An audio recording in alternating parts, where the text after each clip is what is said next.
Luke 19. Jesus and Zacchaeus. Jesus entered Jericho and made his way through the town. There was a man there named Zacchaeus. He was the chief tax collector in the region, and he had become very rich. He tried to get a look at Jesus, but he was too short to see over the crowd. So he ran ahead and climbed a sycamore fig tree beside the road, for Jesus was going to pass that way.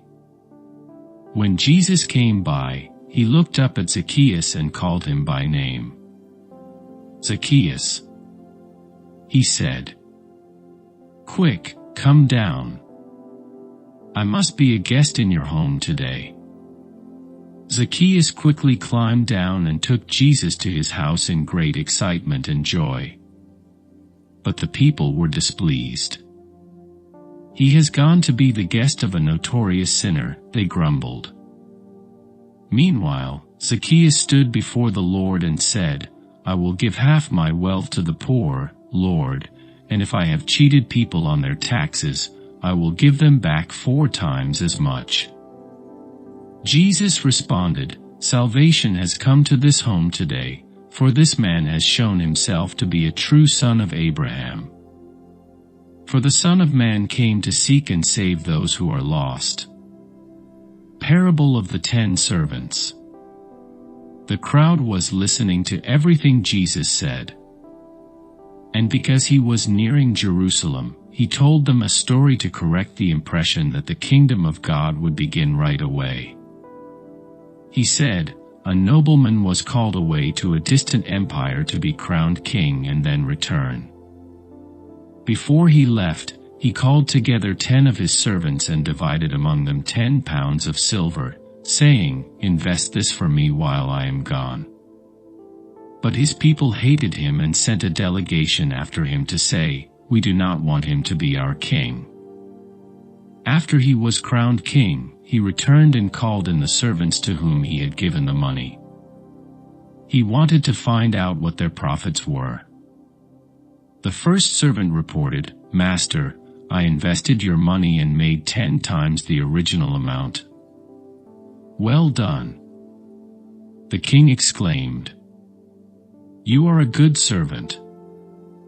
You have been faithful with the little I entrusted to you, so you will be governor of 10 cities as your reward.' The next servant reported, 'Master, I invested your money and made 5 times the original amount.' 'Well done,' the king said. 'You will be governor over 5 cities.'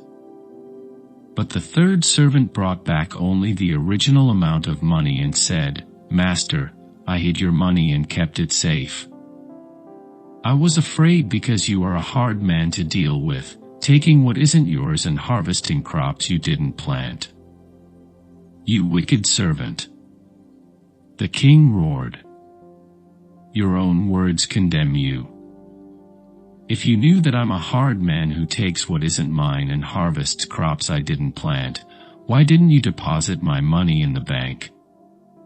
At least I could have gotten some interest on it.' Then, turning to the others standing nearby, the king ordered, 'Take the money from this servant, and give it to the one who has 10 pounds. But, Master, they said, he already has 10 pounds. Yes, the king replied, and to those who use well what they are given, even more will be given. But from those who do nothing, even what little they have will be taken away.